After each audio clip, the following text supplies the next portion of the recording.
শাপলা চত্বরে মারা গেছে অ্যাটলিস্ট কমপক্ষে, এবং এটা তারা আইডেন্টিফাই করতে সক্ষম হয়েছে। 5ই মে মতিঝিলের শাপলা চত্বরে রাস্তাগুলো সব বন্ধ করে দিয়ে, বাতি নিভাই দিয়ে ক্লিয়ারিং অপারেশন চালানো হলো।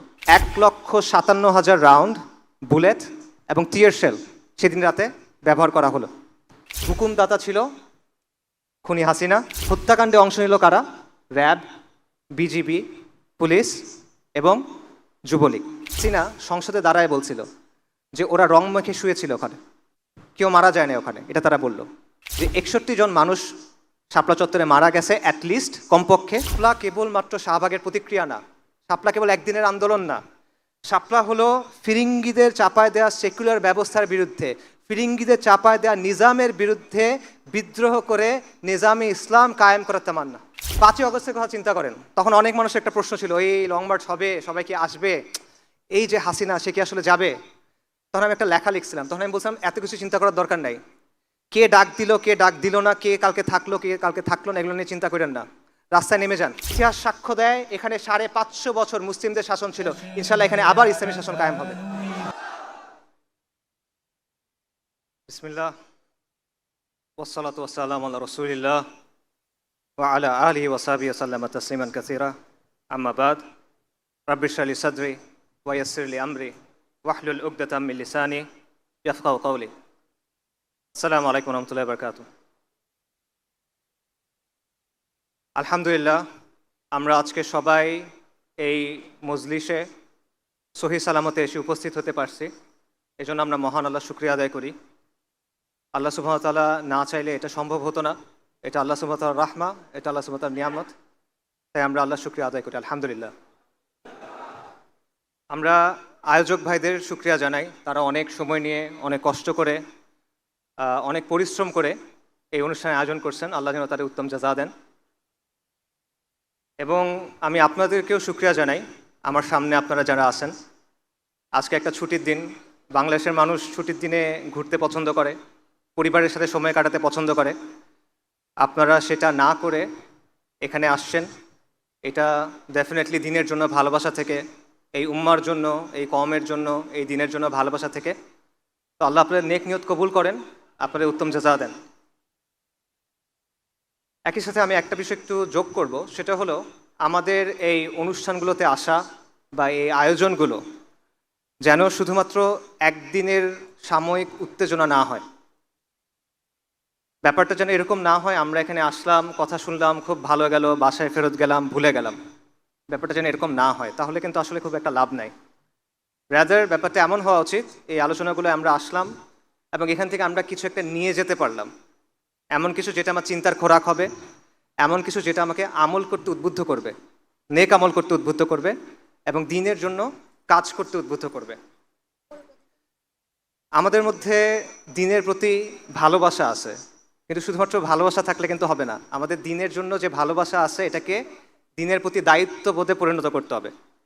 আমাদের মধ্যে দিনের প্রতি জজবা আছে, জজবা খুব ভালো, কিন্তু এই জজবাটাকে দৃঢ় সংকল্পে পরিণত করতে হবে।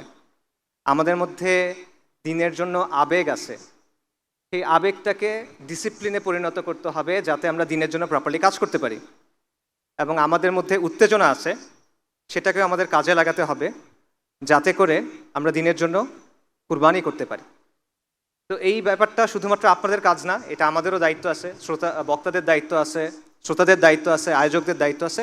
বাট ইন জেনারেল আমি এই কথাটা বললাম এবং আমি দোয়া করি আল্লাহ আজ্জা ওয়াজাল যেন আমাদের এই চেষ্টাটা, আমাদের এই প্রচেষ্টা, আমাদের এই কথা, কষ্ট করে এখানে আসা, এটা কবুল করেন। কারণ মহান আল্লাহ সুবহানাহু ওয়া তাআলা যদি সন্তুষ্ট না হন, আল্লাহ যদি রাজি খুশি না হন, তাহলে আমরা যে কাজকর্ম করতেছি এগুলো আলটিমেটলি কোনো ফলাফল নাই। আর কয়েকদিন পর 5ই মে 2013 সালে শাপলা চত্বরে যে ম্যাসাকার, সেটার 1 যুগ পূর্তি। এটা ডেফিনেটলি একটা গুরুত্বপূর্ণ ঘটনা, এটা ডেফিনেটলি একটা ঐতিহাসিক ঘটনা। তো এটাকে কেন্দ্র করে আমি আলোচনা করার চেষ্টা করব। তবে আমাদের সামনে এরকম গুরুত্বপূর্ণ আরও কিছু তারিখ আছে, যেমন ধরেন 4ই মে 1798 সালে 4ই মে টিপু সুলতান মহীশূরের বাঘ, উনি ফিরিঙ্গি কাফেরদের সাথে জিহাদ করতে করতে ইন্তেকাল করছিলেন। আল্লাহ তাকে শহীদ হিসেবে কবুল করেন। ফিরিঙ্গি কাফেরদের সাথে আমাদের যে দীর্ঘ সময়ব্যাপী সংগ্রাম হয়েছে, সেটার একটা প্রতীক হলো টিপু সুলতান।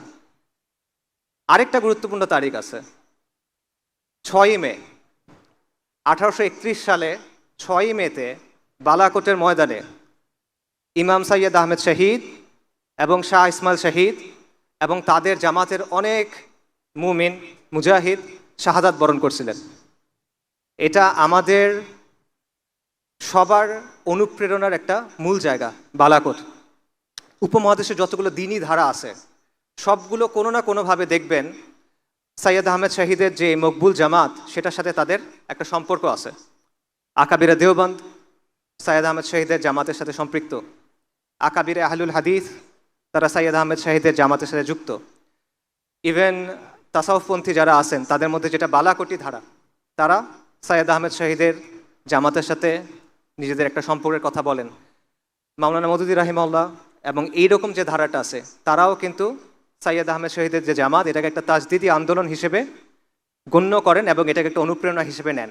এমনকি এই উপমহাদেশের যেটা মডার্নিস্ট ধারা, স্যার সৈয়দ আহমেদ খান, আলিগড়ি ধারা, মুসলিম লীগ ইভেন, তারা সবাই কিন্তু সৈয়দ আহমেদ শহীদের যে আন্দোলন সেটা থেকে অনুপ্রেরণা নিয়েছেন। তো এটাও একটা গুরুত্বপূর্ণ তারিখ 6ই মে। আরও একটা গুরুত্বপূর্ণ তারিখ সামনে আছে, এটা হলো 10ই মে। 10ই মে গুরুত্বপূর্ণ কেন? কারণ 1857 সালে এই 10ই মেতে পুরো ভারতবর্ষে, হিন্দুস্তানে মহা অভ্যুত্থান হয়েছিল, যেটাকে ব্রিটিশরা সিপাহী বিপ্লব বলে বা সিপাহী বিদ্রোহ বলে। এটা আসলে সিপাহী বিদ্রোহ ছিল না, এটা ছিল ফিরিঙ্গি শাসনের বিরুদ্ধে হিন্দুস্তানের মানুষের, বিশেষ করে মুসলিমদের একটা সশস্ত্র অভ্যুত্থান। তো এটাও আমাদের আজাদির যে সংগ্রাম, সেটার খুব গুরুত্বপূর্ণ একটা অধ্যায়। এবং এই সবগুলো তারিখ দেখেন কাছাকাছি পড়ে গেছে, 4ই মে, 5ই মে, 6ই মে, 10ই মে। এবং আমি মনে করি এটা শুধুমাত্র তারিখগুলো কাছে পড়া না, এই ব্যাপারগুলো আসলে একটা আরেকটার সাথে জড়িত। টিপু সুলতানের যে সংগ্রাম, সৈয়দ আহমেদ শহীদের যে সংগ্রাম, 1857 সালের সশস্ত্র অভ্যুত্থান, মহা অভ্যুত্থান এবং শাপলা চত্বরের যে ঘটনা, এই সবগুলো আমি মনে করি একই সুতোয় গাঁথা। শুধু এই ঘটনা না, এরকম আরও অনেক ঘটনা আছে যেগুলো একই সিলসিলার অংশ, এবং এটাই হলো আমাদের আজাদির আন্দোলনের ধারাবাহিকতা, এবং এটা নিয়ে আমার আজকের আলোচনা। তো আমি বলছিলাম যে শাপলা দিয়ে শুরু করব, তাই শাপলার ঘটনা নিয়ে অল্প একটু কথা বলি। আপনারা সবাই জানেন, তাও আমি অল্প কিছু বলি। 2013 সালে শাপলা চত্বরের ঘটনা ঘটে, মতিঝিলে শাপলা চত্বরের ম্যাসাকার ঘটে। বেসিক্যালি আওয়ামী লীগ যুদ্ধাপরাধের বিচারের নামে একটা প্রহসনের ট্রাইব্যুনাল চালু করে। সেখানে বাংলাদেশ জামাত ইসলামের কিছু নেতাকে প্রথমে যাবজ্জীবন কারাদণ্ড দেওয়া হয়। এটার প্রতিবাদে বাংলাদেশে সেকুলারদের সবচেয়ে উগ্র যে অংশটা, তারা শাহবাগে একটা জমায়েত শুরু করে এবং তারা ফাঁসির দাবি করে। এটাকে সমর্থন দেয় কে? আওয়ামী লীগ সরকার। আওয়ামী লীগের ট্রাইব্যুনাল, সেই ট্রাইব্যুনালের রায়, সেটার বিরুদ্ধে প্রতিবাদ হচ্ছে, সেটাকে পৃষ্ঠপোষকতা করতেছে আওয়ামী লীগ। এবং মিডিয়ার মাধ্যমে, সাংস্কৃতিক অঙ্গনের মাধ্যমে ব্যাপক হাইপ তোলা হয়, একটা উন্মাদনা তৈরি করা হয়, এবং পেছন থেকে এখানে সমর্থন দেয় কলকাঠি নাড়ে ভারত। এটা হলো শাহবাগের গণজাগরণ মঞ্চ। হেফাজতে ইসলামের যে উত্থান, সেটা ঘটে অন্য একটা কারণে। সেটা কি? শাহবাগে তারা নানা ধরনের অশ্লীলতা করে, নানা ধরনের বেহায়াপনা চলে, বাঙালি সংস্কৃতির নামে নানা পৌত্তলিক কার্যক্রম চলে। কিন্তু মূল যে ট্রিগার ছিল, সেটা হলো গণজাগরণ মঞ্চের যে অর্গানাইজাররা ছিল, যারা এর আয়োজক ছিল, এদের মধ্যে গুরুত্বপূর্ণ একটা অংশ ছিল ইসলাম বিদ্বেষী, ভয়ঙ্কর রকমের ইসলাম বিদ্বেষী। তারা বিভিন্ন ব্লগে আল্লাহ রসুল সাল্লাল্লাহু আলাইহি ওয়াসাল্লাম, সাহাবায়ে কেরাম রাদিয়াল্লাহু আনহুম আজমাইন এবং আমাদের আম্মা উম্মাহাতুল মুমিনিন রাদিয়াল্লাহু আনহুম আজমাইন, তাদের নিয়ে প্রচণ্ড অশ্লীল কটূক্তি করে। যখন এই গণজাগরণ মঞ্চের আয়োজকদের একজন নিহত হয়, তখন এই বিষয়গুলো সামনে চলে আসে এবং তখন হেফাজতে ইসলামের উত্থান ঘটে। হেফাজতে ইসলাম 13 দফা দাবি নিয়ে সামনে আসে, যার মধ্যে প্রধান দাবি ছিল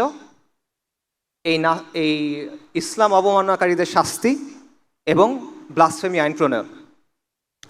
একদিকে সরকারের পৃষ্ঠপোষকতায় গণজাগরণ মঞ্চের আন্দোলন চলতেছে, অন্যদিকে সারা বাংলাদেশের ধর্মপ্রাণ মুসলিমরা সকল ঘরানার তারা হেফাজতে ইসলামের আন্দোলনকে সমর্থন দিচ্ছে।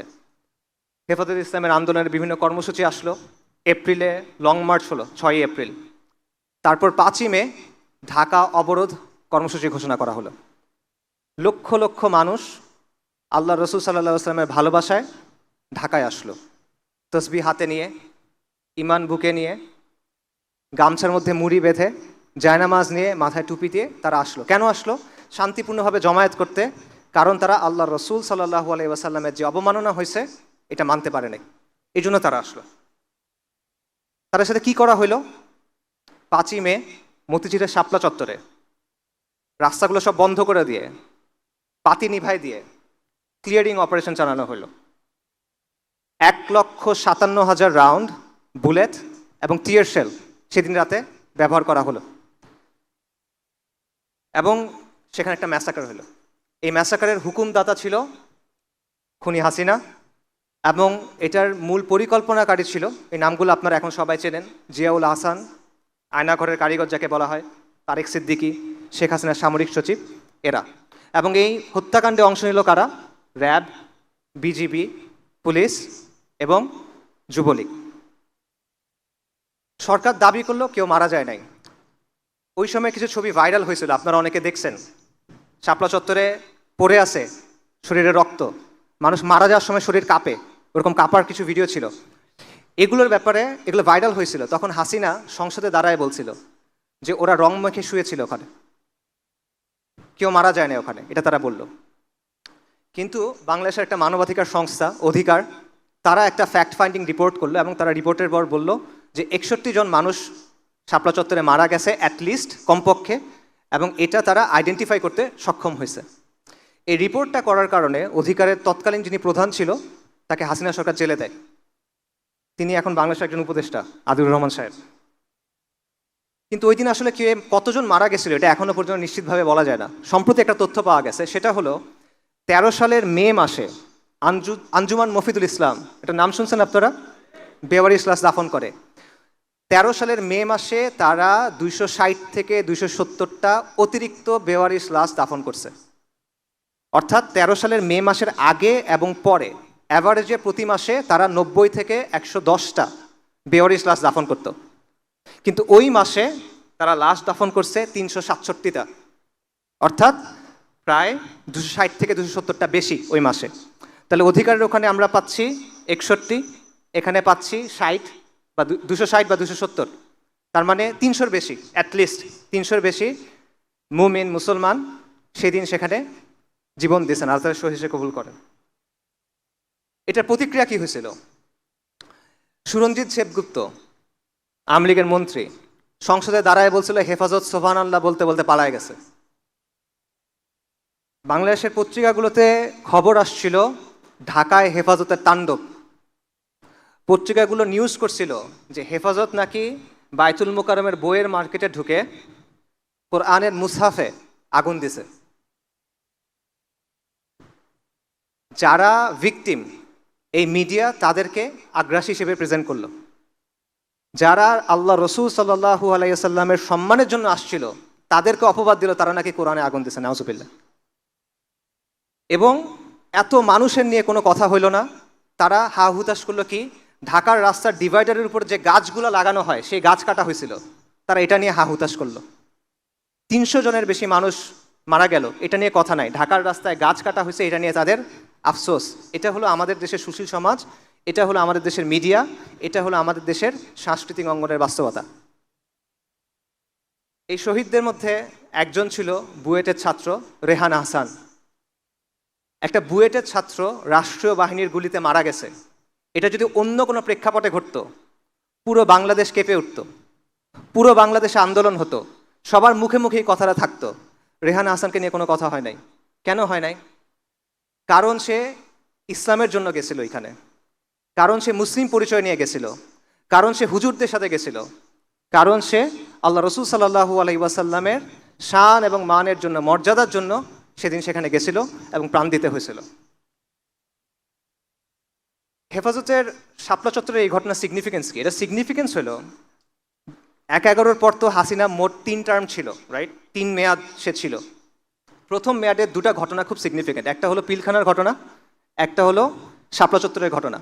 শাপলা চত্বরের ঘটনার পর হাসিনা এবং আওয়ামী লীগ অনেক বেশি বেপরোয়া হয়ে ওঠে। তাদের মধ্যে একটা আত্মবিশ্বাস জন্মায় না যায় যে কোনো আন্দোলনকে আমরা এভাবে দমন করে ফেলতে পারবো, এবং বিরোধীদের মধ্যেও একটা ভয় ঢুকে যায় যে হেফাজতের মতো যদি আমাদের সাথেও করে।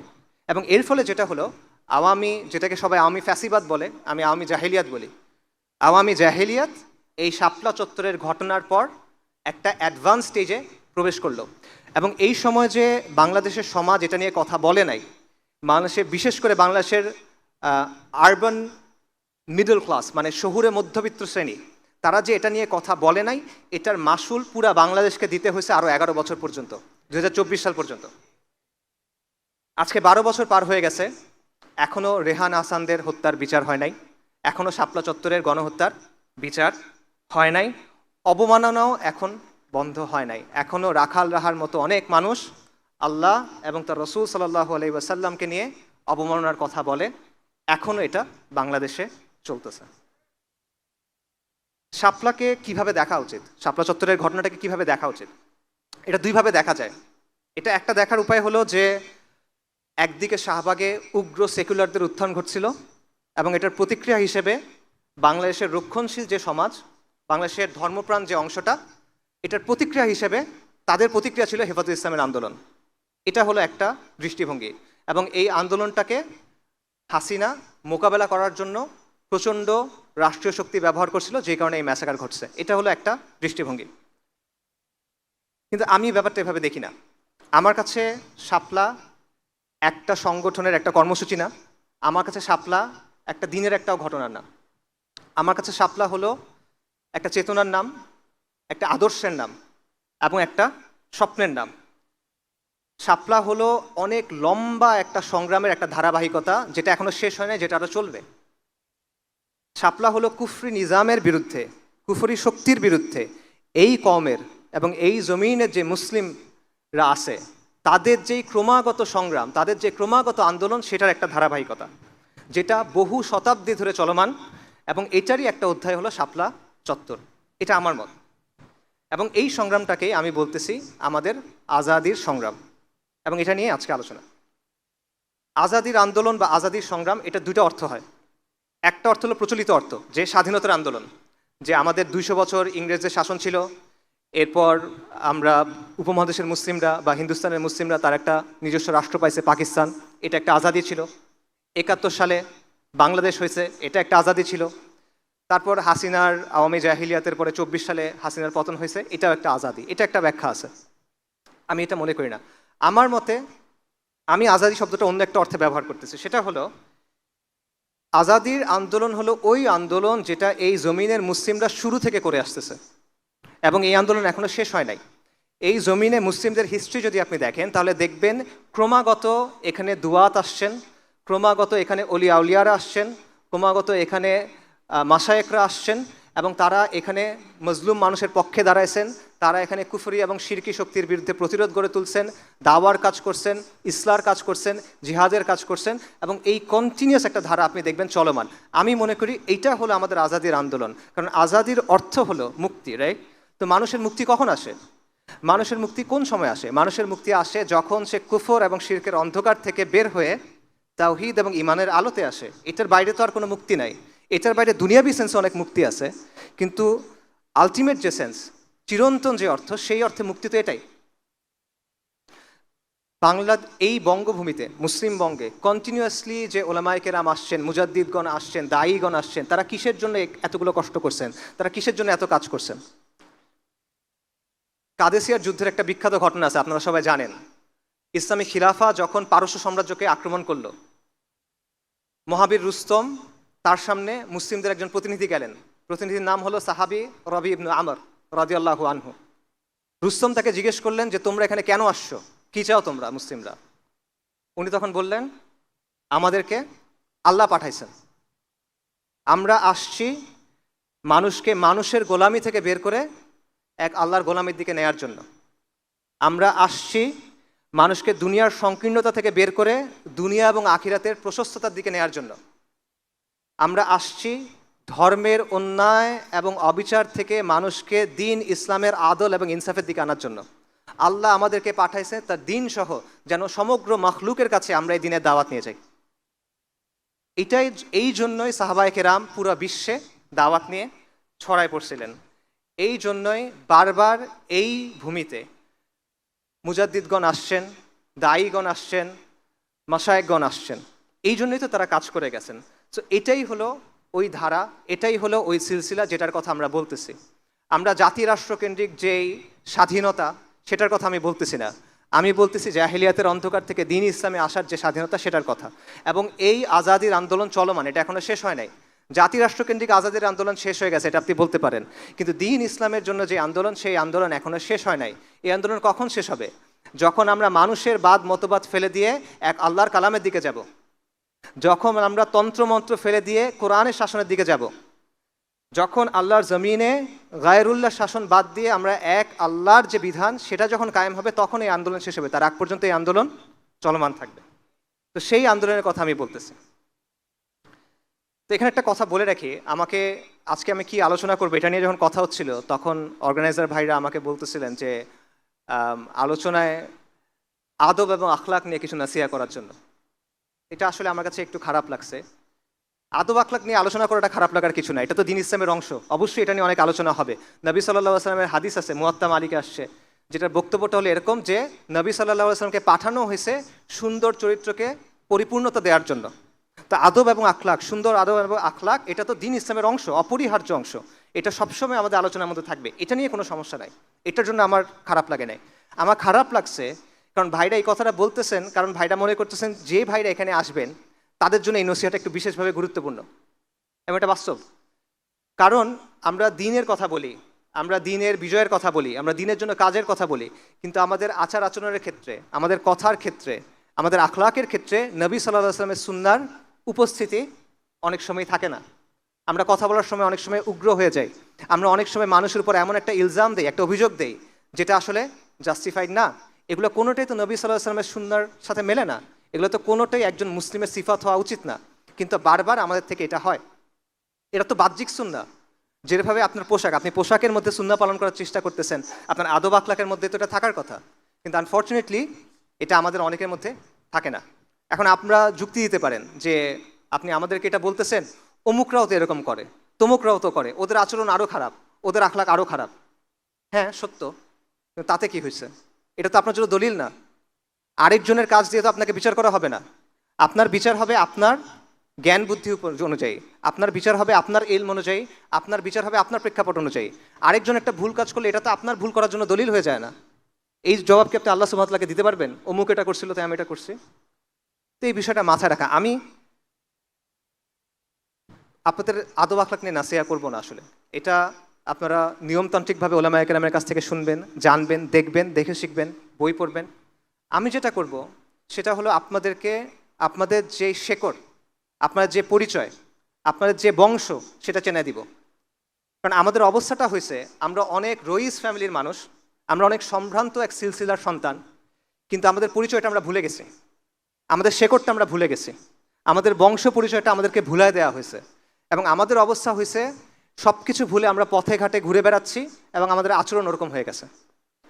তো এই কারণে আমি আপনাদেরকে আপনাদের বংশটা, আপনাদের পরিচয়টা, আপনাদের আত্মপরিচয়ের শেকড়টা চেনাই দিব। তারপর আপনারা সিদ্ধান্ত নেবেন আপনার আচরণ কেমন হওয়া উচিত, আপনার কাজ কেমন হওয়া উচিত, আপনার কথা কেমন হওয়া উচিত। আমাদের আজাদির আন্দোলনের ইতিহাস, এটা শুরু কখন?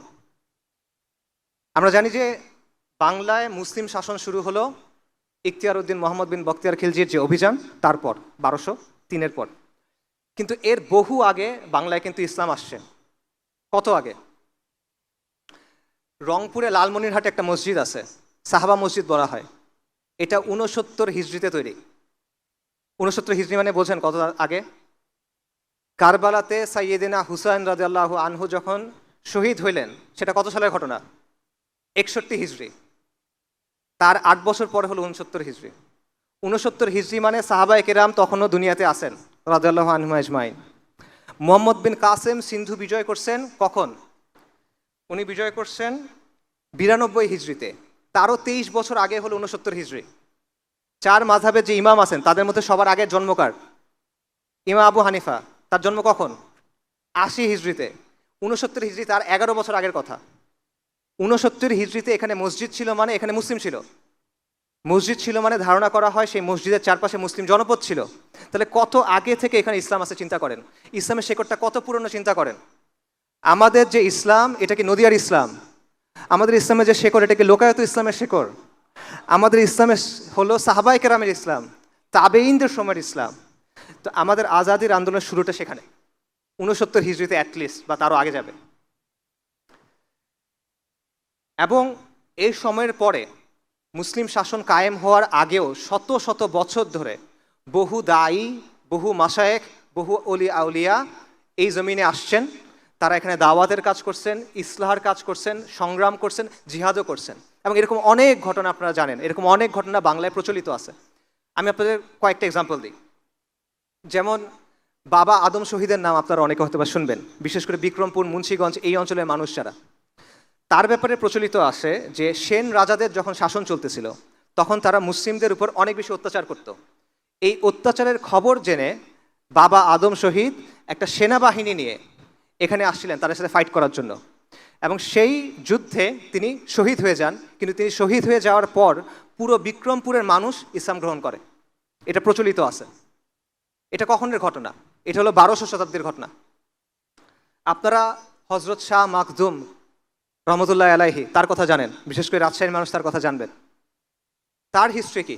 তার ব্যাপারে প্রচলিত আছে যে ওই সময়ের যে হিন্দু রাজারা ছিল বা পৌত্তলিক রাজারা ছিল তারা অনেক বেশি অত্যাচার করতো এবং তারা নানা ধরনের পূজা করতো। তারা নরবলি দিত, মানুষকে পূজার জন্য জবাই করতো সহজ ভাষায়। এবং সাধারণ মুসলিমরা খুব পেরেশান ছিল, তাদের সাহায্য করার জন্য শাহ মাখদুম আসছিলেন। তার ব্যাপারে বলা হয় তিনি পদ্মার তীরে একটা কেল্লা তৈরি করছিলেন এবং এই যে মজলুম মানুষ সেখানে এসে আশ্রয় নিত এবং এটার নাম হয়ে যায় মাখদুম নগর। এবং পরবর্তীতে তিনি মুসলিমদের একটা বাহিনী নিয়ে এই রাজাদের বিরুদ্ধে ফাইট করেন। এটা কখনের কথা? এটাও 1200 শতাব্দীর কথা। আপনারা হজরত শাহজালাল রহমতুল্লাহ আলাইয়ের কথা জানেন। তিনি সিলেটে কেন আসছিলেন?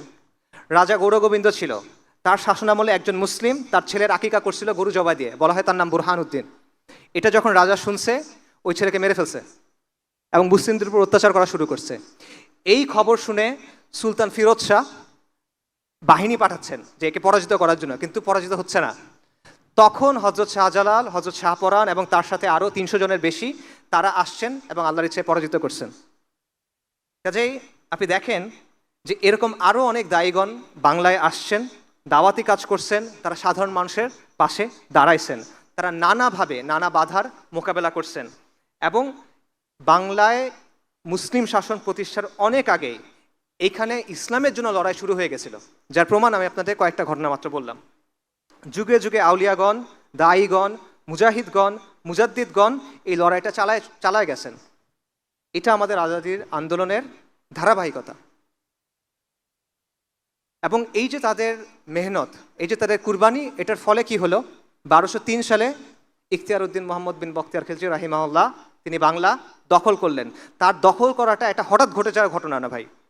এটা হলো এই যে দীর্ঘ মেহনত, এই যে দীর্ঘ কষ্ট, এই যে দীর্ঘ কুরবানি, এটার ফলে এই অঞ্চলটা উর্বর হয়েছিল ইসলামের জন্য।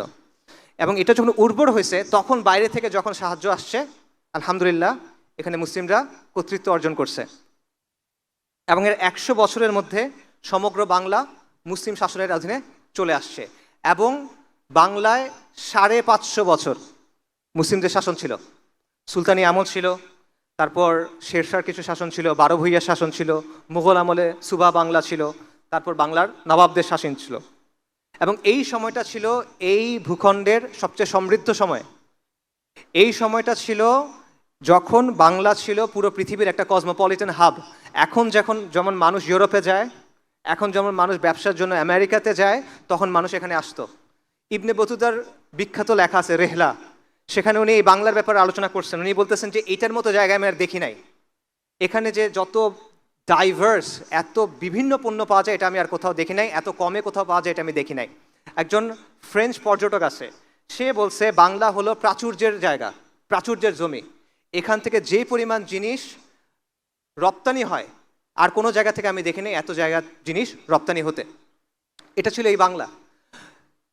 ব্রিটিশরা যখন ভারতবর্ষে ঢুকলো, আক্রমণ করলো, মোগল আমলে পুরো বিশ্বের জিডিপির 25% ছিল হিন্দুস্তানের, এবং হিন্দুস্তানের সবচেয়ে সমৃদ্ধ জায়গা ছিল বাংলা। এটা ছিল মুসলিম শাসনের অবস্থা। কিন্তু এরপর কি হলো? এরপর হলো আমাদের লাঞ্ছনার অধ্যায়, যেটা শুরু হলো, যেটা এখনো চলতেছে। 1757 সালে আপনারা জানেন পলাশির যে যুদ্ধ হলো, সেই যুদ্ধে নবাব সিরাজউদ্দৌলা পরাজিত হলো। পরাজয়ের পিছনে অনেক কারণ ছিল। মীর জাফর, জগৎ শেঠ, তাদের গাদ্দারির একটা ভূমিকা ছিল। পাশাপাশি এই শাসক শ্রেণীর নিজেদের ভেতরকার অবক্ষয়, এটারও একটা ভূমিকা ছিল। এবং এর মাধ্যমে আমাদের উপরে ফিরিঙ্গি কাফেরদের যে শাসন, এটা চেপে বসলো এবং আমাদের লাঞ্ছনার একটা অধ্যায় শুরু হলো, যেটা আজ 300 বছর হইতে চলতেছে, প্রায় 250 বছর হয়ে গেছে। এটা এখনও চলমান এবং এই শাসনটা আমাদেরকে ভেঙে চুরে দিল। হিন্দুস্তানে মুসলিমদেরকে আর কেউ পরাজিত করতে পারে নাই। এটা ইতিহাস ঘুরে দেখবেন, একবার মুসলিমরা এখানে কর্তৃত্ব অর্জন করার পর পৌত্তলিক শক্তি আমাদেরকে পরাজিত করতে পারে নাই। মাঝে মধ্যে কিছু কাজকর্ম করছে, বাট তাদেরকে মোকাবেলা করা গেছে। কিন্তু আমাদের পরাজিত করছে ফিরিঙ্গি কাফেররা, এবং তারা আমাদের পুরো সমাজ, আমাদের রাজনীতি, আমাদের অর্থনীতি, আমাদের শিক্ষা ব্যবস্থা সব ধ্বংস করে দিছে। কিভাবে ধ্বংস করছে? আমি ছোট ছোট কিছু এক্সাম্পল দিই। আমাদের গ্রামগুলো স্বনির্ভর ছিল, আমাদের গ্রামের সমাজগুলো স্বনির্ভর ছিল, তারা এটা পুরোপুরি ভেঙে দিল। তারা কি করলো? ইচ্ছামতো ট্যাক্স ছাপাই দিল।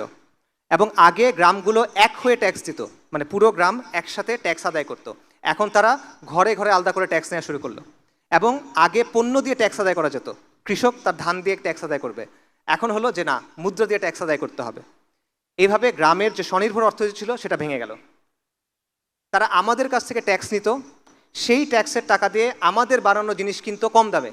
যেমন মসলিন, আপনারা জানেন ঢাকাইয়া মসলিনের বিখ্যাত জিনিস পুরো পৃথিবীতে খ্যাতি ছিল। নামমাত্র মূল্যে তারা এটা কিনে নিত, তারপর তারা এটা ব্রিটেনে পাঠাইতো, সেখানে তারা মুনাফা করত। টাকা আমাদের, শ্রম আমাদের, পণ্য আমাদের, মুনাফা ওদের। এটা হলো কোম্পানির শাসনের বাস্তবতা, ইস্ট ইন্ডিয়া কোম্পানির শাসনের বাস্তবতা। এবং এটাকে অনেক ঐতিহাসিক বলছে এটা হলো ডাকাতির শাসন। যেমন মার্কস বলছে এটা হলো নেইকেড প্লান্ডার, মানে নগ্ন লুটপাট। এবং আমেরিকান একজন ঐতিহাসিক আছেন রেজিনাল্ড রেইনল্ডস, সে বলতেছে এটা হলো robbery in the name of commerce, বাণিজ্যের নামে ডাকাতি। এই কাজটা তারা এখানে করছে। এবং এটার ফলে কি হয়েছে? যেই জায়গাটা ছিল হিন্দুস্তানের সবচেয়ে সমৃদ্ধ জায়গা, যেখানে 550 বছর মানুষ দারিদ্র কি চিনত না, সেখানে একের পর এক দুর্ভিক্ষ হওয়া শুরু করলো। যার মধ্যে বিখ্যাত একটা দুর্ভিক্ষ হলো 76-এর মনন্তর, ইংরেজি 1770 সালে এটা ঘটে। 76-এর মনন্তর, বাংলা হিসেবে বাংলা মাসে 1176। এবং এটা পুরোপুরি মানবসৃষ্ট একটা দুর্ভিক্ষ ছিল। কোম্পানি ফসল হওয়া মাত্র জোর করে নিয়ে গেছে, রপ্তানি করে দিছে, তারপর চড়া মূল্য দিয়ে দিছে। সাধারণ মানুষ কিনতে পারতেছে না। কেন পারতেছে না? ওই যে লুটপাট করছে আগে, কিনতে পারতেছে না। এর ফলে কি হলো? মানুষ মারা গেল। কত মানুষ মারা গেল? জনসংখ্যার 1/3, 1.5 কোটি মানুষ মারা গেল। ওই সময়কার ইংরেজদের গভর্নর জেনারেল ওয়ারেন হেস্টিংস বলতেছে প্রতি 16 জনে 6 জন মানুষ মারা গেছে। জনসংখ্যার 1/3 মানুষ মারা গেছে। ইংরেজদের যারা হিস্টোরিয়ান তারা বলতেছে বাবা মা খাবার জন্য সন্ততিদের বিক্রি করে দিছে, তাও খেতে পারতেছে না। এবং তারা বলতেছে মানুষ মৃতদেহের শরীর থেকে মাংস নিয়ে খাইছে। এটা হলো কোম্পানির শাসনের বাস্তবতা। এটা, এবং এই সময়ে তারা মজমাস্তি করতেছে। ওয়ারেন হেস্টিংস লিখছে এখানে অনেক দুর্ভিক্ষ হচ্ছে, জনসংখ্যার 1/3 মারা গেছে, 1.5 কোটি মানুষ মারা গেছে, মানুষ লিটারেলি মানুষের মাংস খাচ্ছে, কিন্তু আমরা যথেষ্ট রাজস্ব তুলতে পারছি। 3 বছর আগে যে রাজস্ব তুলছি, এবছর এর চেয়ে ভালো রাজস্ব তুলছি, এটা তারা বলতেছে। আমাদের শিক্ষা ব্যবস্থা তারা ধ্বংস করে দিয়েছে। উইলিয়াম অ্যাডামস নামে এক ইংরেজ ঐতিহাসিক আছে, সে বলছে ইংরেজরা এখানে আসার আগে বাংলাদেশে হিন্দুস্তানে না, বাংলাদেশে 80,000 শিক্ষা প্রতিষ্ঠান ছিল। প্রতি 400 জনের জন্য একটা মাদ্রাসা ছিল। এবং এগুলো সব চলতো ওয়াকফের মাধ্যমে, সরকারের না, ওয়াকফের মাধ্যমে চলতো। কমিউনিটি এগুলোকে চালাতো। ইংরেজরা কি করলো? তারা সমস্ত ওয়াকফ বাজেয়াপ্ত করলো, নিষ্কর ভূমি বাজেয়াপ্ত করলো। তার ফলে আমাদের পুরো যে সামাজিক কাঠামোটা ছিল, আমাদের শিক্ষা প্রতিষ্ঠানগুলো ছিল, এই সব কিছু ভেঙে গেল। মুসলিম যেই মধ্যবিত্ত শ্রেণী, এটা নাই হয়ে গেল, রাতারাতি এটা নাই হয়ে গেল। এবং আপনি শিক্ষা অর্জন করতে পারতেছেন না। তারপর তারা কি করলো? তারা রাষ্ট্রীয় কাজে ফার্সি ভাষা ব্যবহার হয়ে আসছে শত শত বছর ধরে, তারা হুট করে সেটা চেঞ্জ করে ইংরেজি করে দিল। মুসলিম তো ইংরেজি পারে না, সে ফার্সি পারে, তো কাজে সে যেতে পারতেছে না, সিস্টেম্যাটিক্যালি এক্সক্লুডেড। এবং তারা নতুন একটা জমিদার শ্রেণী তৈরি করলো, চিরস্থায়ী বন্দোবস্ত সূর্যাস্ত আইন, এটা আপনারা অনেকে নিশ্চয়ই পড়ছেন। এটার মাধ্যমে মুসলিম যেই অভিজাত শ্রেণী ছিল এটাকে মুছে দেওয়া হলো এবং সেটার জায়গায় নতুন একটা জমিদার শ্রেণী তৈরি করা হলো। এই নতুন জমিদার শ্রেণী কারা? এরা হলো যাদের নাম হলো দেব, যাদের নাম হলো মিত্র, যাদের নাম হলো বসাক, যাদের নাম হলো শীল। এরা হলো সেই নতুন জমিদার শ্রেণী। কালকে পর্যন্ত যারা মুসলিমদের অধীনে ছোট ছোট চাকরি করত, এরা এখন মুসলিমদের উপর জমিদার হয়ে গেল এবং এরা কোম্পানি জুনিয়র পার্টনার হিসেবে, ইংরেজদের জুনিয়র পার্টনার হিসেবে আমাদের উপরে শোষণ চালাতে লাগলো। তো এই হলো একটা ছোট্ট সামারি যে ফিরিঙ্গি কাফেরদের শাসনের ফলে আমাদের এখানে কি অবস্থা হয়েছে। 1757 সালে রাজনৈতিক পরাজয়, সামরিক পরাজয়, তারপর চিরস্থায়ী বন্দোবস্ত 1793-এ, সূর্যাস্ত আইন, এটার মাধ্যমে মুসলিম অভিজাত শ্রেণী ধ্বংস হয়ে গেল, শিক্ষা ব্যবস্থা ধ্বংস হয়ে গেল, ওয়াকফ, নিষ্কর ভূমি সব তারা নষ্ট করে দিল, আমাদের পুরো সমাজকার ধ্বংস হয়ে গেল। যারা ছিল হিন্দুস্তানের শাসক, যারা ছিল এইখানের কর্তৃত্বের অধিকারী, সম্মান এবং মর্যাদার অধিকারী, তারা অল্প কয়েক দশকের মধ্যে নিরক্ষর, অশিক্ষিত, দুর্বল, লাঞ্ছিত হয়ে গেল। এটা হলো আমাদের লাঞ্ছনার অধ্যায়। এবং একজন আইরিশ দার্শনিক আছে, এডমন্ড বার্গ, বিখ্যাত দার্শনিক, সে বলছে যে কোম্পানি বা ফিরিঙ্গিদের যে শাসনটা এখানে ছিল এটা হলো আ রুল অফ ভায়োলেন্স অ্যান্ড অপ্রেশন, সহিংসতা আর জুলুমের শাসন, আর টাইরানি দ্যাট নেভার রেস্টেড, নিরন্তর স্বৈরাচার, নিরন্তর অত্যাচার। এবং বলছে এটা হলো নেকড়ের শাসন, আ রুল অফ ওলভস। কিন্তু এখানে আসলে শেষ না, এইখানে আমাদের আজাদির আন্দোলনের নতুন ধারা কিন্তু এই সময়ে শুরু হয়। ইংরেজ শাসনের প্রথম 100 বছরে মুসলিমরা কি করছে? তারা একের পর এক বিদ্রোহ করছে। লর্ড ক্লাইভ, সোকল লর্ড, সে ব্রিটেনে এক চিঠি পাঠাইছে, সেখানে সে বলছে মুসলিমরা সবসময় বিদ্রোহের জন্য প্রস্তুত, যখন তারা মনে করে সাফল্যের একটু সম্ভাবনা আছে তারা বিদ্রোহ করে। আরেক সোকল লর্ড ছিল লর্ড ক্যানিং, সে বলছে যে ব্রিটিশ শাসনের প্রথম 100 বছরে মুসলিম মানে ছিল বিদ্রোহ। হিন্দুরা কিন্তু বিদ্রোহ করে নাই, তারা কিন্তু ব্রিটিশ শাসনকে স্বাগত জানাইছে, কিন্তু মুসলিমরা ক্রমাগত একের পর এক বিদ্রোহ করে গেছে। কীরকম? পলাশির ঘটনা হলো 1757 সালে, এর মাত্র 6 বছর পর 1763 সালে একটা জনযুদ্ধ এই বাংলায় শুরু হয়। আপনারা ফকির মজনু শাহর নাম শুনছেন। ফকির মজনু শাহ যে আন্দোলন শুরু করছিলেন সেটা হলো পুরো এই বাংলায় ইংরেজ শাসনের বিরুদ্ধে একটা গেরিলা যুদ্ধ। হিস্ট্রি পড়ে দেখেন, এটা ঐতিহাসিকদের কথা, এটা হলো ইংরেজ শাসনদের বিরুদ্ধে একটা গেরিলা যুদ্ধ। অল্প কয়েক হাজার মানুষের তারা শুরু করছিল। তারা প্রথম আক্রমণ করছিল ঢাকাতে, ইংরেজদের একটা কুঠিতে, তারপর এটা পুরো বাংলায় ছড়ায় পড়ে এবং এক পর্যায়ে এই তাদের বাহিনীতে 50,000 মানুষ হয়ে যায়। এবং ফকির মজনু শাহর পরিচয় কি এটা কিন্তু কেউ নিশ্চিত না এখনো পর্যন্ত। খুব ইন্টারেস্টিং ব্যাপার, এই আন্দোলন 1763 থেকে শুরু করে 1800 সাল পর্যন্ত চলছে, 38 বছর বা 37 বছর, প্রায় 4 দশক ধরে চলা একটা আন্দোলন। এটা কে শুরু করলো তার পরিচয়টা কেউ জানে না এখনো, ইংরেজরা তার পরিচয় সংরক্ষণ করে নাই। কিন্তু অনেক ঐতিহাসিক বলেন যে তার পরিচয় হলো নূর উদ্দিন মোহাম্মদ বাকের জং, যিনি একটা মুঘল শাহজাদা, এটা অনেকে দাবি করে থাকেন।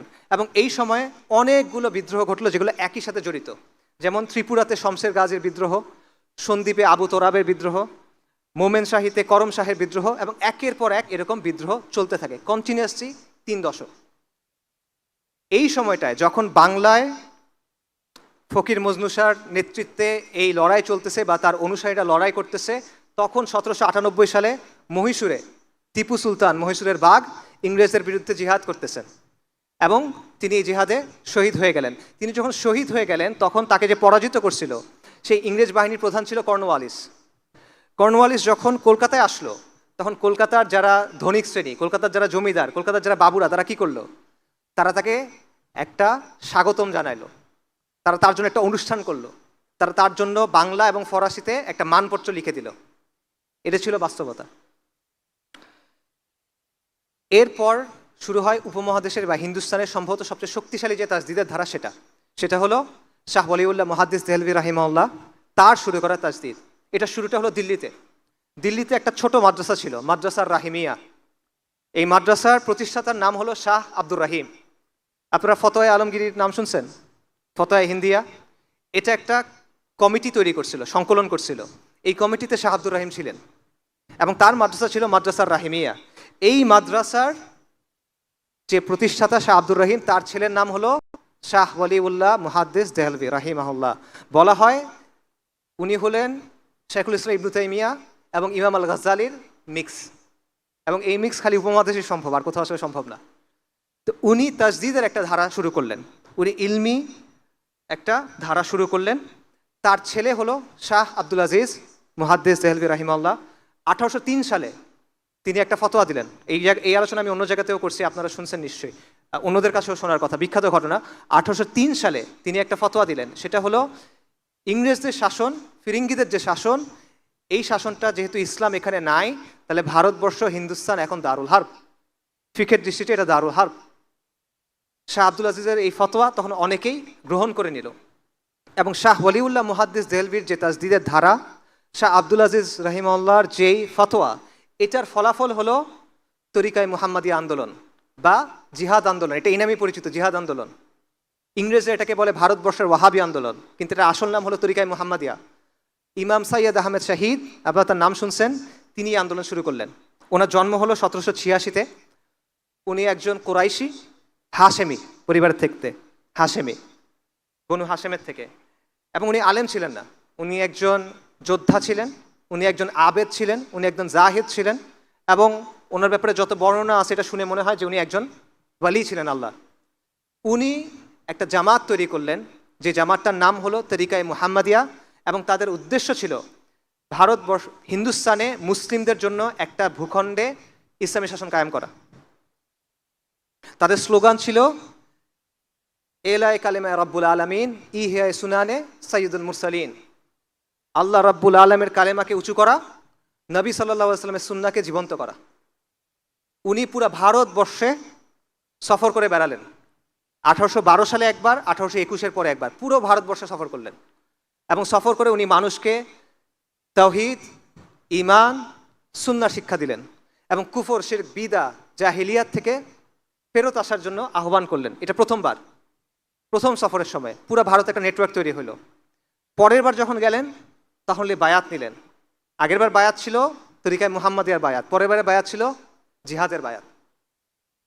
এবং এই তরিকায় মুহাম্মাদিয়া আন্দোলন পরবর্তীতে 1831 সালে, একটু আগে বলতেছিলাম, 6 মে বালাকোটের প্রান্তরে শিখদের সাথে লড়াইয়ে তিনি সাইয়্যেদ আহমেদ শহীদ হয়ে যান। শাহ মোহাম্মদ ইসমাইল রাহিমাহুল্লাহ তিনিও শহীদ হয়ে যান। কিন্তু এই আন্দোলনের প্রভাবটা এরপরে থেকে যায়। আমি একটু আগেই বলছি, উপমহাদেশের যতগুলো দিনী ধারা আছে এগুলো কোনো না কোনোভাবে এই তরিকায় মুহাম্মাদের সাথে যুক্ত। আকাবিরে দেওবন্দ, আকাবিরে আহলুল হাদিস, সবাই এটার সাথে যুক্ত। হাজি ইমদাদুল্লাহ মুহাজির মাক্কি রাহিমাহুল্লাহ, আকাবিরে দেওবন্দ, তার ব্যাপারে বলা হয় তার বয়স যখন 3 বছর তখন তাদের গ্রামে সাইয়্যেদ আহমেদ শহীদ আসছিল, এবং সাইয়্যেদ আহমেদ শহীদের কোলে তাকে দেয়া হয়েছিল, উনি তার কাছে বায়াত করছিলেন, এবং তিনি শাহ মোহাম্মদ ইসহাকের কাছে শিখছিলেন, যিনি শাহ আব্দুল আজিজের নাতি। উপমহাদেশে আহলে হাদিসদের যারা বড় ব্যক্তি, 2 জন বড় ব্যক্তি আছে, সৈয়দ নাজির হোসেন দেহলভি এবং নওয়াব সিদ্দিক খান ভূপালি বা কান্নৌজি, এনারা সবাই সাইয়্যেদ আহমেদ শহীদের দ্বারা প্রভাবিত। উপমহাদেশের যে কারামত আলী জৈনপুরি রাহিমাহুল্লাহ, তার নাম আপনারা শুনছেন, ওনারা সাইয়্যেদ আহমেদ শহীদের খলিফা। সবগুলো ধারা এটার দ্বারা প্রভাবিত, এবং তারা তাজদিদের একটা ধারা চালু করলেন, এবং এটা বাংলাদেশেও ছিল। বালাকোটে বাংলাদেশের মুজাহিদ শহীদ হয়েছেন, সাইয়্যেদ আহমেদ শহীদের কাছে বাংলাদেশের মানুষ বায়াত করছে। তিতুমির রাহিমাহুল্লাহ বাংলার না, তিনি সাইয়্যেদ আহমেদ শহীদের খলিফা ছিলেন, তিনি সাইয়্যেদ আহমেদ শহীদের সাথে হজে গেছিলেন, এবং সাইয়্যেদ আহমেদ শহীদের একজন বিখ্যাত খলিফা ছিলেন মাওলানা ইনায়েত আলী, উনি বাংলাদেশের এই যে উত্তরবঙ্গের যে এরিয়াটা, এখানে এসে দীর্ঘ সময় দাওয়া করছেন। এবং বাংলাদেশের যে মানুষ, বাংলাদেশের ছোট ছোট গ্রামের মানুষ, তারা মুষ্টি বলতো, এটা ছোট ছোট করে চাল দিত, প্রত্যেক ঘর থেকে চাল দিত। কেন? ওনারা জিহাদ করবেন, এই জিহাদের জন্য আমরা এটা দিচ্ছি। বাংলাদেশের মা বোনেরা তারা তাদের অলংকার দিত, কেন? মুজাহিদদের জন্য এটা দাও। এবং বাংলাদেশের ঘরের গরু বাছুর বিক্রি করে তারা মুজাহিদদের জন্য এটা দিত। ডেইলি স্টারের যে সম্পাদক আছে মাহফুজ আনাম সাহেব, তার বাবা আবুল মনসুর আহমেদ, তার একটা বই আছে আমার দেখা রাজনীতির 50 বছর, ওই বইয়ের প্রথম চ্যাপ্টারে দেখবেন ওনারা সাইয়্যেদ আহমেদ শহীদের জামা, তাদের যে জামা, এই জামার কিছু গান ছিল, নাশিদ ছিল, সেই একটা নাশিদ ওই বইয়ের একদম শুরুতে উনি লিখছেন, কারণ ওনাদের গ্রামে এটা প্রভাব ছিল তখনও। এটা হলো সাইয়্যেদ আহমেদ শহীদের আন্দোলনের প্রভাব। তার জামাতে বিখ্যাত বাঙালি কয়েকজন সদস্যের নাম আমি বলি। একজন হলো মাওলানা ইমাম উদ্দিন আল বাঙ্গালি, নোয়াখালীর বিখ্যাত মানুষ, ওয়ারেস আলী বাঙ্গালি, নূর মোহাম্মদ নিজামপুরি আল বাঙ্গালি, এনারা সবাই সাইয়েদ আহমেদ শহীদের জামার মধ্যে ছিলেন। তিতুমিরের কথা আপনারা সবাই জানেন। তিতুমির রাহিমাহুল্লাহ বাংলায় এসে এই দাওয়াতটা শুরু করছিলেন। বাংলার তখন মুসলমানদের অবস্থা কি?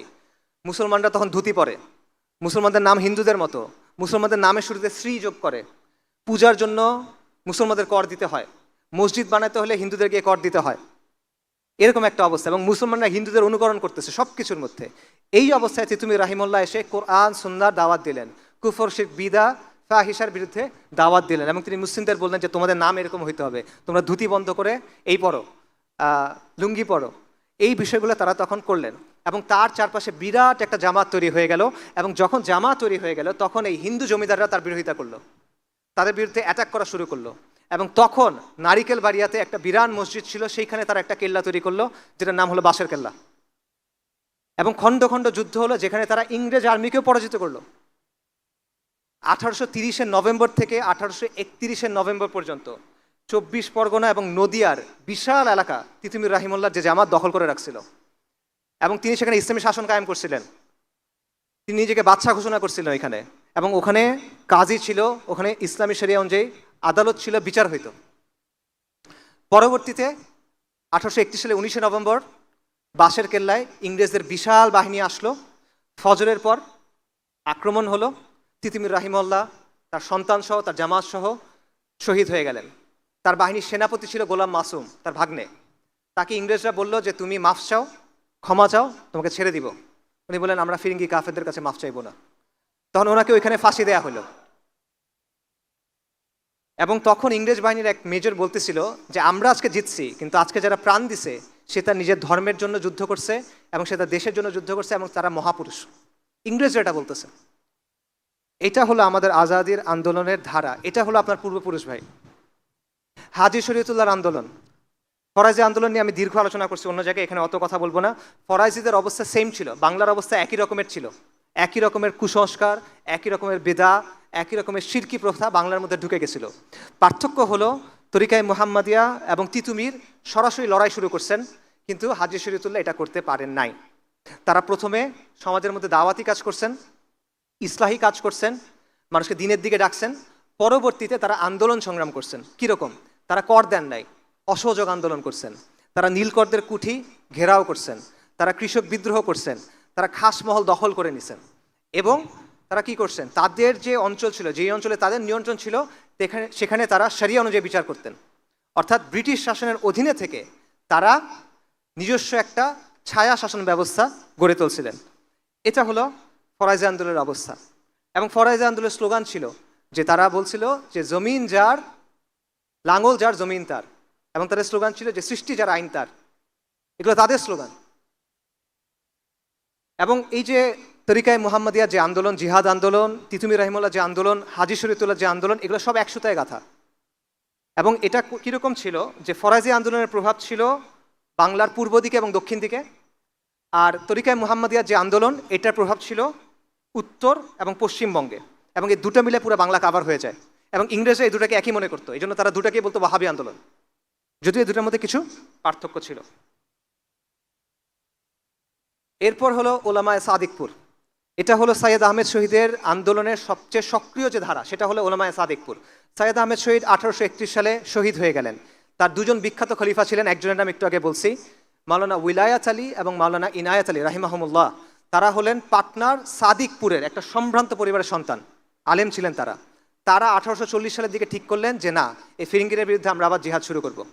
এবং তারা পুরো ভারতে আবার নেটওয়ার্ক করে তুললেন। তারা যুদ্ধ শুরু করলেন কোথায়? ওয়াজিরিস্তানে, সিত্তানায়। আর তাদের দাওয়াতি কেন্দ্র ছিল পাটনায়।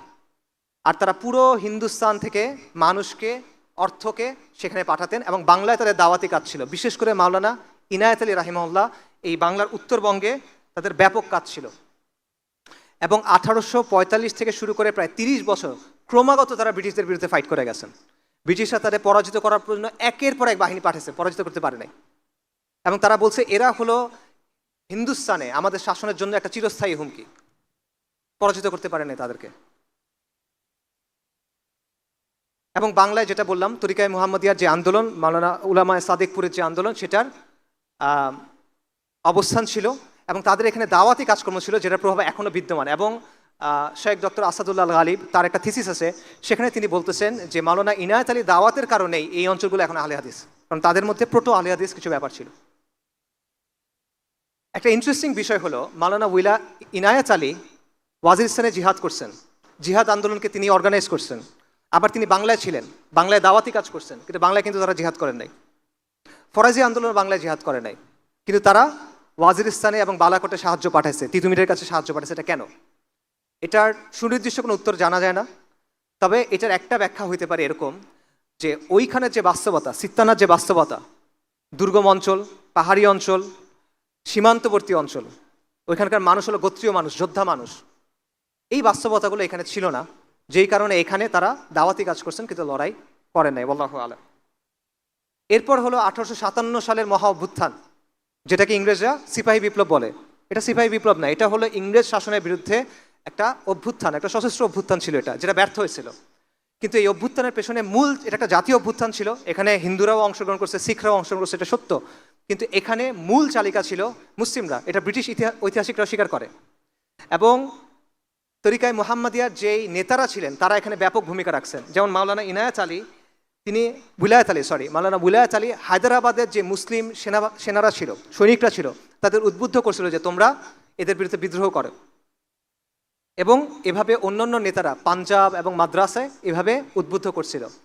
মাওলানা আহমদুল্লাহ শাহ নামে একজন মানুষ ছিলেন রাহিমাহুল্লাহ, তিনি ইন্ডিয়া ঘুরে ঘুরে মুসলিমদের কাছে বয়ান করতেন যে এই ফিরিঙ্গি কাফেরদের বিরুদ্ধে আমাদের জিহাদ করতে হবে, এরা আমাদের উপর অনাচার করতেছে, এরা আমাদের উপর কুফর চাপায় দিছে, এদের বিরুদ্ধে আমাদের জিহাদ করতে হবে।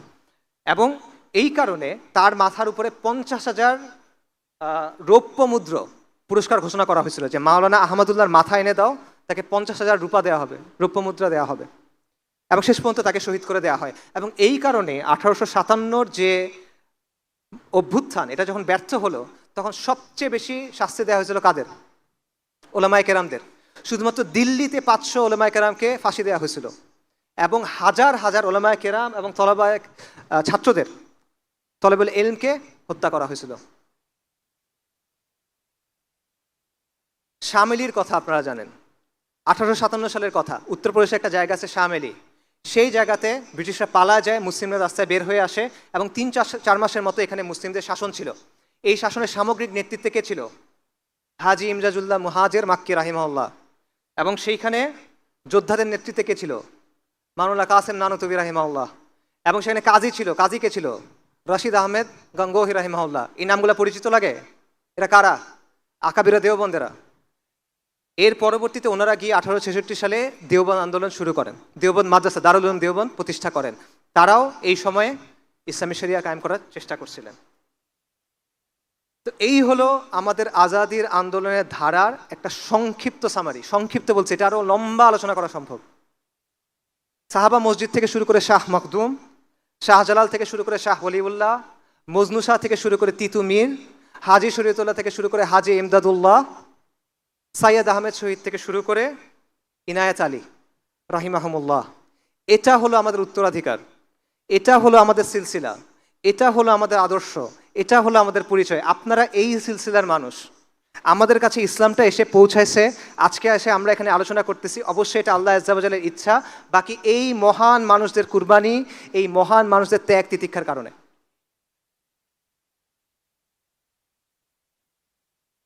আমি একটা বিষয়ে অনেক সময় চিন্তা করি, সেটা হলো নারিকেল বাড়িয়ায় বাঁশের কেল্লার যে শেষ লড়াইটা হয়েছিল, এটা হয়েছিল ফজরের পর, ফজর নামাজের পর। কিন্তু রাতেই ফিরিঙ্গিরা বাঁশের কেল্লা ঘিরে ফেলছিল। আমি যেটা চিন্তা করি সেটা হলো, এই লড়াইটার আগে তিতুমির রাহিমাহুল্লাহ কি চিন্তা করতেছিলেন? তিনি তো বুঝে ফেলছেন যে লড়াই করতে হবে, শাহাদাতের সংকল্প করে ফেলছেন। তখন উনি কি চিন্তা করতেছিলেন? ফজরের নামাজে দাঁড়ানোর আগে উনি কি চিন্তা করতেছেন? এটা আমার প্রায় মনে হয়, শাহাদাতের কথা যেহেতু আসছে, ডেফিনেটলি উনি আল্লাহর কথা চিন্তা করছেন, আল্লাহ দিদারের কথা চিন্তা করছেন, আখেরাতের কথা চিন্তা করছেন, কবরের সওয়াল জবাবের কথা চিন্তা করছেন, হাউজে কাউসারের কথা চিন্তা করছেন, নিশ্চিতভাবে, অবশ্যই। বাট এর বাইরে আর কি চিন্তা করছেন তিনি? তিনি কি ভবিষ্যতের কথা ভাবছেন কিনা? তিনি কি চিন্তা করছেন কিনা যে তাদের যে কোরবানি এটা কিভাবে ভবিষ্যৎ প্রজন্মকে প্রভাবিত করবে? তিনি কি এটা ভাবছেন কিনা যে তারা যে রক্ত দিচ্ছেন, তারা রক্ত দিবেন, কিন্তু এই রক্তের স্রোত শতাব্দী থেকে শতাব্দীতে প্রভাবিত হবে। এই রক্তের স্রোত, এই রক্তের ঋণ প্রজন্ম থেকে প্রজন্মান্তরে থেকে যাবে, এটা উনি ভাবছিলেন কিনা? আমাদের শরীরে এই রক্ত, আপনি এই রক্তের উত্তরাধিকারী এবং এই রক্তের ঋণ আমাদের শোধ করতে হবে। এটা হলো আপনার পরিচয় ভাই। আপনি এই সিলসিলার অংশ। আমরা এটা ভুলে কোথায় আছি এখন?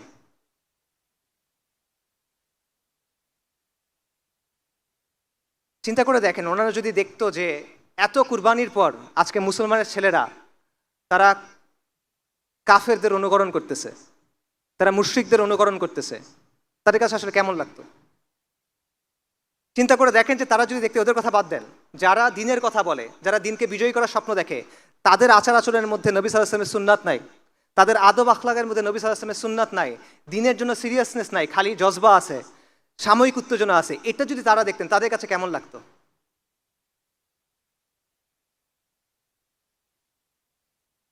আপনারা অনেক সম্মানিত, অনেক মর্যাদাবান একটা পরম্পরার অংশ। আমরা অনেক মর্যাদাবান একটা সিলসিলার অংশ। আমরা অনেক বড় গৌরবের উত্তরাধিকারী, কিন্তু এটা আমরা বুঝি না, এটা আমরা উপলব্ধি করি না। এই জিনিসটা ভাই আমরা উপলব্ধি করার জন্য চেষ্টা করি।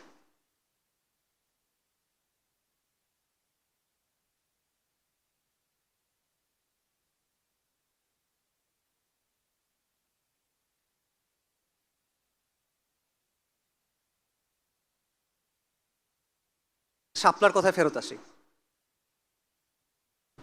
আমি বলছিলাম যে শাপলা আমার কাছে কোনো একক সংগঠনের কোনো কর্মসূচি না, শাপলা একদিনের বিষয়ও না।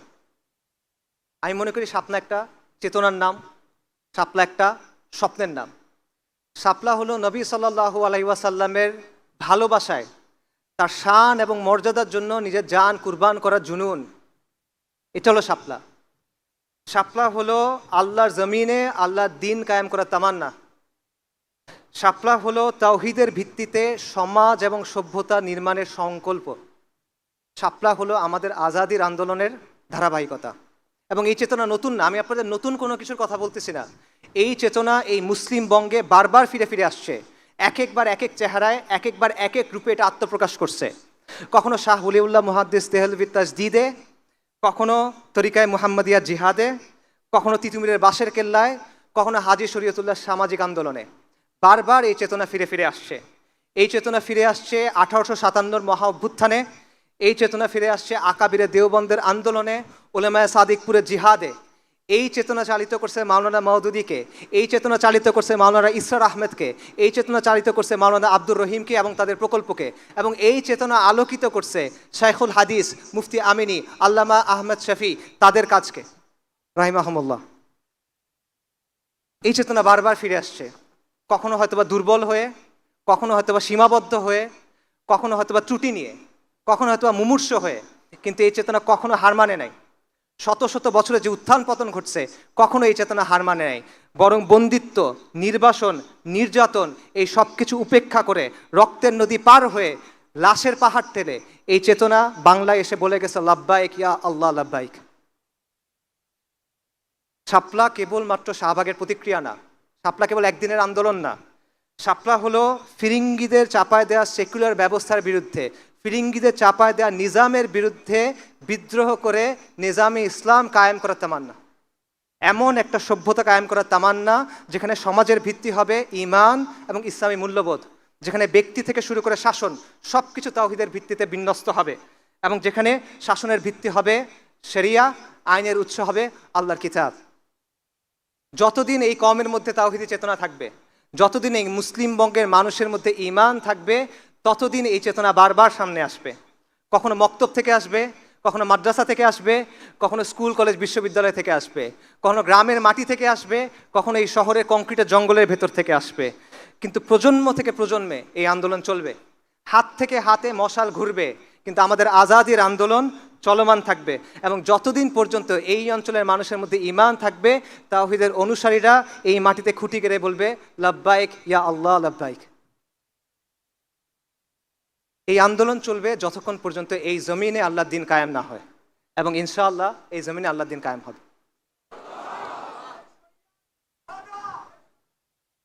আমরা আমাদের কমকে গালি দেই যে বাঙালিদের দিয়ে কিছু হবে না, কিন্তু হয়তো এই যে হিস্ট্রি বললাম, হয়তো দিল্লি সালতানাতের সময় বাংলাদেশের নাম ছিল বুলগাকপুর, বাংলার নাম ছিল বুলগাকপুর। বুলগাকপুর মানে বিদ্রোহের শহর, যে যারাই এখানে আসে বিদ্রোহ করে কিছুদিন পর পর। এটা এখানের হিস্ট্রি। আর একটা ইতিহাসটা আমি আপনাদের বললাম, রিসেন্ট হিস্ট্রি দেখেন। 47-এর সময় পাকিস্তান আন্দোলনের সবচেয়ে আগে যোগ দিয়েছে এখানকার মানুষ। 69-এর গণ অভ্যুত্থান, 90-এর গণ অভ্যুত্থান, 24-এর গণ অভ্যুত্থান, 13 সালের জাগরণ। অ্যাভারেজে প্রতি 20 বছর পর পর এখানে অভ্যুত্থান হয়। হিস্ট্রি এটা।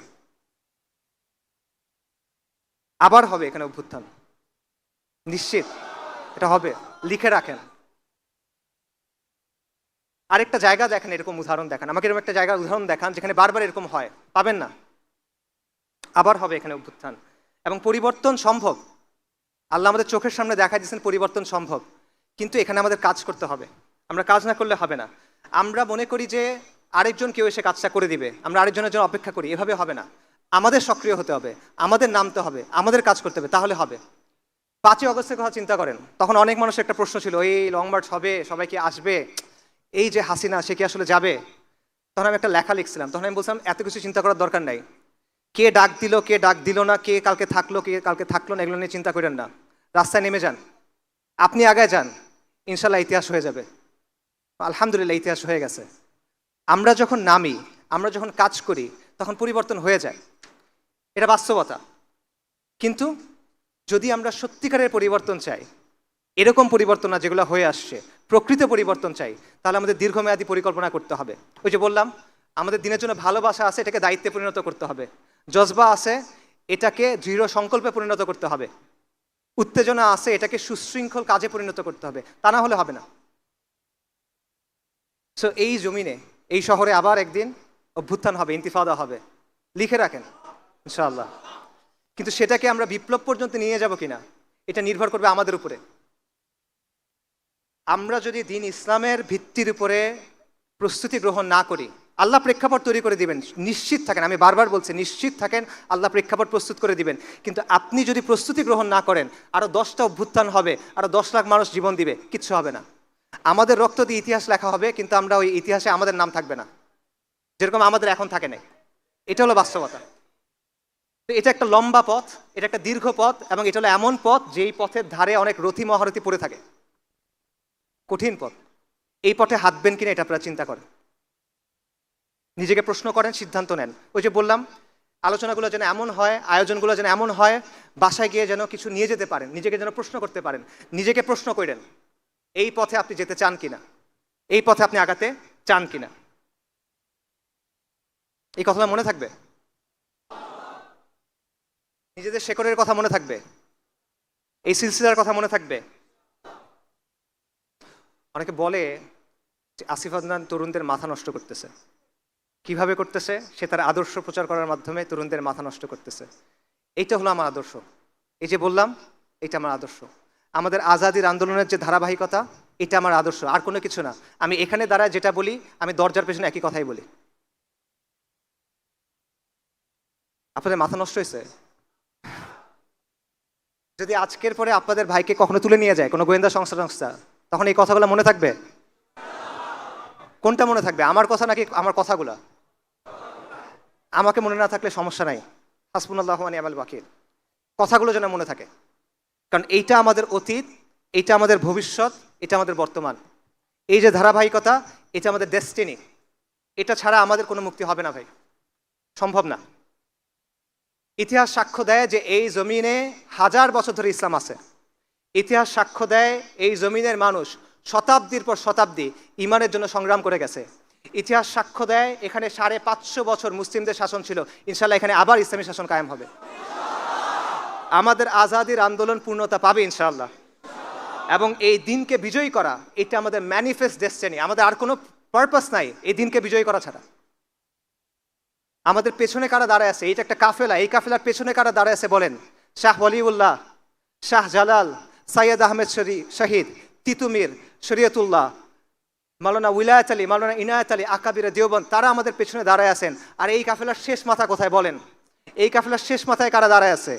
আল মালহামাতুল কুবরার যে বরকতময় কাফেলা সেটা দাঁড়ায় আছে আপনার সামনে। আমাদের সামনে এই রাস্তা কোথায় গিয়ে শেষ হয়েছে? আল মাহাদি আল মুনতাজারের যে আবির্ভাব সেখানে গিয়ে শেষ হয়েছে। সাইয়েদানা ঈসা ইবনে মারইয়াম আলাইহিমুস সালাতু ওয়াস সালাম তার যে আবির্ভাব সেখানে গিয়ে এটা শেষ হয়েছে। এই আন্দোলন চলমান থাকবে। আর প্রতিশ্রুতি আল্লাহ দিছেন সাফল্যের। এই প্রতিশ্রুতি গ্রহণ করেন, এই দায়িত্ব গ্রহণ করেন। শাপলা চত্বরের রক্ত আপনাদেরকে ডাকে, বালাকোতের রক্ত আপনাদেরকে ডাকে, বাঁশের কেল্লার রক্ত আপনাদের ডাকে, সিত্তানার রক্ত আপনাদেরকে ডাকে, পলাশির রক্ত আপনাদের ডাকে, বদর, উহুদ, খন্দক, মুতার যে রক্ত সেটা আপনাকে ডাকে। এই রক্তের সাথে গাদ্দারি করেন না। এই রক্তের দাবি পূরণ করতে হবে, এই রক্তের ঋণ আমাদের পূরণ করতে হবে। এটা মুসলিম বঙ্গ, আমরা মুসলিম। আল কোরআন আমাদের মুক্তির মহাসনদ। আমি আপনাদেরকে ডাকতেছি, আপনারা ওই ইতিহাসের সৈনিক হন যেটা আমাদের বিজয়ের দিকে নিয়ে যাবে। আপনারা ওই সভ্যতা নির্মাণের সৈনিক হন যেটা আমাদের বিজয়ের দিকে নিয়ে যাবে। আপনারা এই পথে আসেন। আল্লাহ আপনাদের মহা সাফল্যের প্রতিশ্রুতি দিয়েছেন। আমার প্রতিশ্রুতি না, আল্লাহ আজ্জা ওয়া জাল আমাদের প্রতিশ্রুতি দিয়েছেন। উলাইকা হিজবুল্লাহ আলা ইন্না হিজবুল্লাহি হুমুল মুফলিহুন ওয়া মা আলাইনা ইল্লাল বালাগ। আসসালামু আলাইকুম ওয়া রাহমাতুল্লাহ।